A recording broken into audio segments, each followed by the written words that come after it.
যে শিশুটি মায়ের কোলে সেও একবার জিয়া বলে। আপনাদের উপরে দাজ্জালের বংশধর ভর করতে চায়, ইবলিসের বংশধররা ভর করতে চায়, আপনাদের ভিতরে এসে ভালো ভালো কথা বলে নিজেদের স্বার্থকে হাসিল করার জন্য কোরআনকে বিক্রি করতে চায়।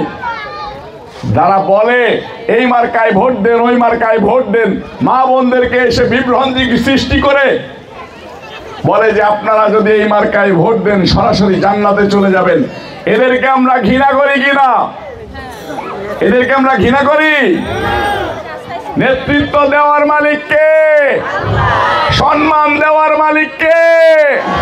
আপনাকে সুস্থ রাখার মালিক কে? বাংলাদেশের স্বাধীনতা সার্বভৌমত্ব মানচিত্র রক্ষার জন্য বিএনপির প্রতিষ্ঠাতা শহীদ রাষ্ট্রপতি জিয়াউর রহমান সাহেব রণাঙ্গনে যুদ্ধ করে দেশকে স্বাধীন করেছেন, মুক্ত করেছেন। আল্লাহর কাছে সেই নেত্রীর জন্য দোয়া করতে হবে যে নেত্রী নারীদের উন্নয়নের জন্য, নারীদেরকে বাঁচিয়ে রাখার জন্য, নারীদেরকে ভালো রাখার জন্য, নারীদের মুখে হাসি ফুটিয়ে দেওয়ার জন্য জীবনের শেষ দিন পর্যন্ত লড়াই সংগ্রাম করে যাচ্ছেন সেই প্রিয় নেত্রী বেগম খালেদা জিয়ার জন্য দোয়া করতে হবে। বিএনপির ভারপ্রাপ্ত চেয়ারম্যান জনাব তারেক রহমান সাহেবের জন্য দোয়া করতে হবে। যে লোকটা অসুস্থ অবস্থায় আপনাদেরকে নিয়ে ভাবে, এই দেশকে নিয়ে ভাবে, এই দেশের মানচিত্রকে নিয়ে ভাবে, এদেশের মানুষের ভালোবাসা নিয়ে সে সারাটা জীবন কাটিয়ে দিতে চায়। আমরা দেখেছি রবিউল ইসলাম নয়ন ভাই আমাদের যার যখন যেরকম সমস্যা হচ্ছে উনি সবার পাশে আছেন।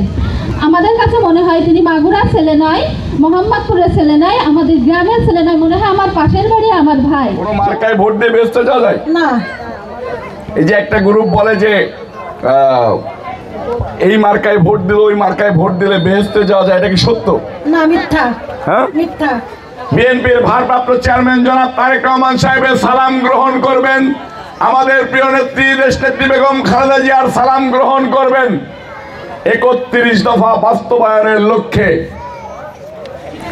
এই 31 দফা বাস্তবায়নের লক্ষ্যে ধানের শীষে একটা করে ভোট দিবেন। বিএনপির 31 দফা বাস্তবায়নে, নারীর উন্নয়নে, নারীর উন্নয়নে, মা বোনদের উন্নয়নে, গণতন্ত্রের উন্নয়নে, রাস্তাঘাটের উন্নয়নে, স্কুল কলেজের উন্নয়নে, রাস্তাঘাটের উন্নয়নে, শিশু